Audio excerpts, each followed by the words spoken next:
On Friday. Why are you here today at the airport? Well, I'm here today to clean up my locker because we don't have a job anymore, and to talk with the unemployment service. What was your job with United Airlines? I'm cabin service. Yeah. And what have you learned about your job? It just doesn't exist anymore, or is it temporary? Well, it's not clear. It's for now, I think it's temporary because they haven't told us, that we, right now they told us just we do not have a job. But I don't know what's going to happen after now. It's not clear, so it's hard to tell, Yeah. Your typical filing date, since your last name begins with a B, will be on Tuesdays. I'm here helping the Virginia Employment Commission take this bulk claim today for people affected by last week's tragedy. And what is happening here? What's the process like? The announcement was made yesterday that people affected by the tragedy could come to Reagan National Airport today between 9 and 3 and also Saturday 9 to 3 to have their claim taken in sort of a mass fashion to prevent an influx of individuals going to the local offices and clogging up the system that way. It was also easier for us to have them all in one place where we can get the information from the employers and have some sort of a self-contained process that might expedite it for both the industry and for the individuals who are affected. What's been the general tone here? Obviously, people are somewhat distraught from losing their jobs and also knowing that the opportunity to possibly go to one of the neighboring airports might be minimal because of cutbacks at other areas. They're somewhat appreciative of the process that allows them not to have to wait in long lines at some of the other offices or to try to get through some of the other areas who take claims by phone. They're not able to get through the phone lines. Maryland, for example, has been taking a lot of Virginia and D.C. claims over the last week or so, and we've been able to help both D.C. and Virginia out by processing claims in that fashion. How do you think something like this large will affect the area and the system set up for unemployment? Both Maryland, Virginia, and D.C. all have fairly sizable trust fund reserves set aside now to prepare for any kind of economic downturns. The numbers that are being tossed around as potential for this scenario related to the tragedy are not overwhelming to the level that they should impact tremendously on those trust fund reserves. Anytime you have the numbers that are being tossed about by the different airlines, it can affect the local economy in that if there's problems with the airline, you have neighboring restaurants who often provide meals to the industry to serve on the flights. You have rental car companies, you have mechanics, you have local hotels that are affected by downturns in any kind of economic business. Hopefully they're able to weather it or sort of supplant this shortfall with local conventions as opposed to those who might be flying into the area. So far, things are not in any kind of calamity stage. Obviously, when you're talking these kind of numbers, anything really hurts an individual more than it hurts an area or a state. When you're laid off, it's a recession for you, no matter whether you're the one of 1,000 or one of 10,000 or one of 100. It affects you as an individual. Hopefully these people, since they're eligible for unemployment insurance, while the money is not great that they receive on it, it does allow them to pay their basic bills and to keep things going until they can find other employment, or hopefully Reagan National will be able to reopen in 3 to 4 weeks, which is the number that we were being told that they're shooting for. So hopefully things will work out and we can get them back to work. Okay, what was your last day of work here? It was Saturday night. Saturday the 15th? Yeah, is it the 15th? Yeah. Last Saturday. Yeah. Okay, So you did not work at all during this calendar week from Sunday to Monday? Okay. What is your primary occupation? I'm an aircraft mechanic. Well, your job. Okay. Thank you. Okay. Do you have a copy of your green card? Yeah, I don't have a copy, but I have the actual green card. I need to make a copy of that. Okay. All right. For the one option on number 23, which was the opportunity to have taxes withheld, unemployment benefits are taxable. Did you prefer to have it taken out now? No, not now. It's about 10% is what they take off the top. I don't know. At the mechanics rate, you're going to be eligible for the maximum in Virginia, which is $268 per week. So if you had 10% taken out, it's going to be $26.80. Okay. All right. It's up to you whether you want it now. Otherwise, you have to end up paying it at the end of the year. It can be withheld. No, I don't have any problem with it. You want it withheld then? Okay. Thanks. Now, what will happen is about mid next week or later next week, you will get a package from the Virginia Employment Commission. In that package, you'll have a monetary determination. It'll say based on your wages over the last year or so, roughly 15 months actually, you'd be eligible for a certain dollar amount based on those wages. At your salary rate, most likely you'll be eligible for the maximum, which is $268 a week.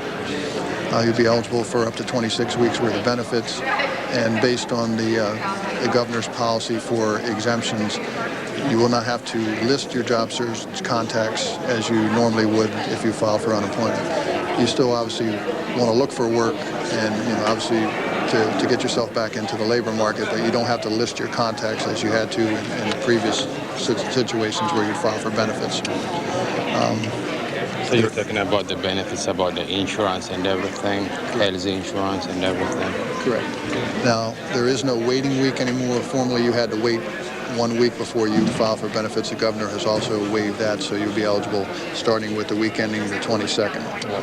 So I don't need to call anywhere or something? Well, when you receive this packet, which will have the determination in there about how much you're eligible for, there will also be a 6-digit PIN number in that packet. Once you receive that PIN number, the number that's on the form that you have a copy of there, you call in that number, and each week you will file for benefits. They'll ask you your Social Security number and to enter your 6-digit PIN number, which you've received from the agency. When you do that, it'll walk you through a series of eligibility questions, which you will answer by touching the buttons on your keypad on your phone. Do you have any feel for how long you might be out of work here? I don't have any idea. My wife got laid off from her work too, so I don't know what to do now. What does your wife do? She used to work for a hotel in Crystal City Hilton. Have you been talking to other mechanics? What's the general feel of everybody? Yeah, it's terrible, the whole family, the whole place is, it's affected, I don't know what to do in the future. I don't know. I can't tell you anything right now, I'm so confused. I don't know what to do. I've got a son. I'm a new father. I don't know. It's just unbelievable. I'm a part-time employee mainline with U.S. Airways. I've been working for the company. I just finished my 22nd year. Always worked at National or in the headquarters. I was a secretary for 18 years before I came into customer service. I also worked on the ramp from 6 to 9 months. Everybody laughs at me. I also worked in the sales office. I probably have worked every function that you could work with in the airline business. I enjoy it. I'm upset that we're not opening National right now because I really think I've called both the senators, Warner and Allen, and just expressed my opinion that Bush is doing a great job. But I think it's not a good idea to withhold not opening a national airport. I think we're falling into the terrorist hands. I mean, this airport's been open since World War II. We just revised it. It's a wonderful airport. It's a good working airport. It's a very secure airport. I start my work at 5 o'clock in the morning, so I'm walking in the parking lot at 3:30, 4 o'clock. I feel very safe. I love my fellow workers, and we have good passengers. And even on a bad day, no matter what it may be, it's amazing how if you just talk to people and they understand the situation and where you're coming from, and they're stressed, but the stress level goes down, it's just a good place to work and a good person that you find out everybody. And this is affecting so many people. So I hope that Congress or the security department or whomever's going to make this major decision opens up the airport, even if we have to have jobs that are cut. We will understand that has to be in order to make survival go on and it to be a functional, good place to be. You never thought you'd be out here today doing something like this, did you? No, I have been in the Northern Virginia area for almost 35 years. I'm originally from Baltimore, Maryland. I started out as a medical secretary. I worked for attorneys. I worked for the airline. I'm a people person. And honestly, I don't even mind waiting tables. I'll do that. I'll do whatever it takes because I'm a firm believer in you take care of yourself, you help your fellow man. So you do work that needs to be done. The thing is, you always have to take care of your fellow person, but you have to be a happy person doing what you're doing. And so, no, I never thought I'd be in here filling this out. It's new to me, but I'm not upset by it because I do believe in our government. And I won't probably train for another job because I know this is going to open up. And we're going to be back helping people travel wherever they have to get to. I work for U.S. Express as customer service on the ramp. And what do you think about all this? It's a mess. I wish it was over with. I wish it never happened. But what happened, it happened for a reason. But right now, we got to deal with this and go with it because a lot of people losing their jobs, livelihoods. Don't know when the next meal going to come for, the next bill, how they going to be paid. And then again, I'm in the DC National Guard Reserve. And we on standby right now. So we can call anytime to go to war. So I'll be leaving my family to go over there to fight a war. Are you applying for unemployment today? Yes, I am. And how about yourself? Well, I work with ITS, security department. And, all of us is just sitting around, no job to do, trying to get back to something. Opening this place to open pretty soon, but it seems like we got to do what we got to do. Stand by and wait to see what's happening. What was your job with U.S. Airways? Fleet service agent. Worked the ramp, out on the flight line. What information have you been getting so far about your job?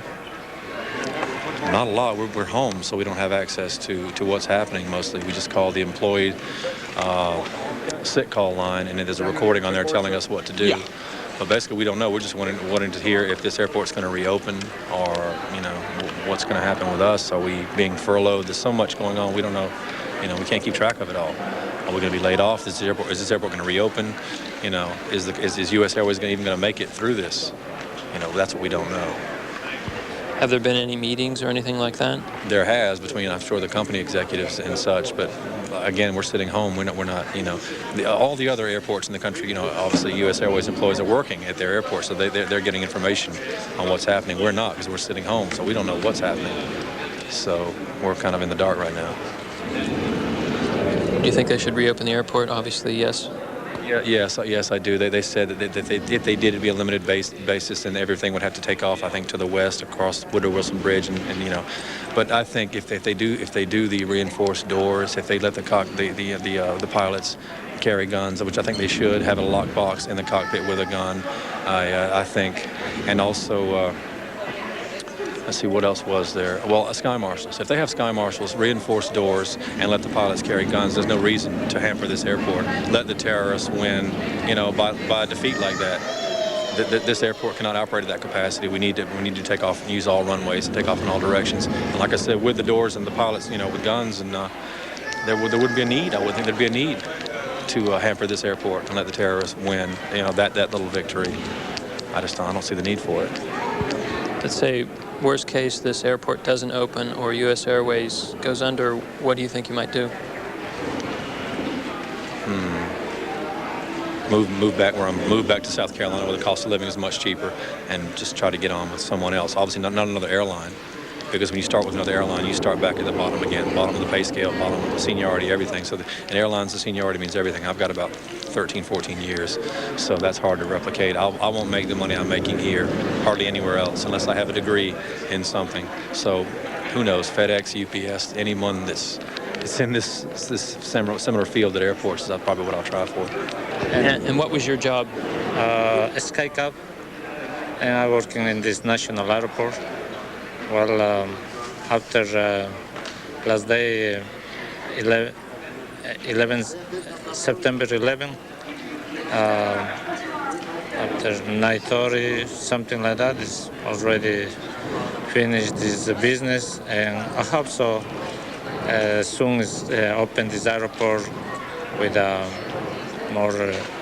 more good ideas and supporting everybody, because we needed this job, and we don't hate the job, we love the job, and I think all of us, we are depends for the job and try to do best we can do. How long have you been a SkyCap? 12 years. And I'm still looking for another job, but until I got something. Okay. It calls your name? Yeah. Thank you.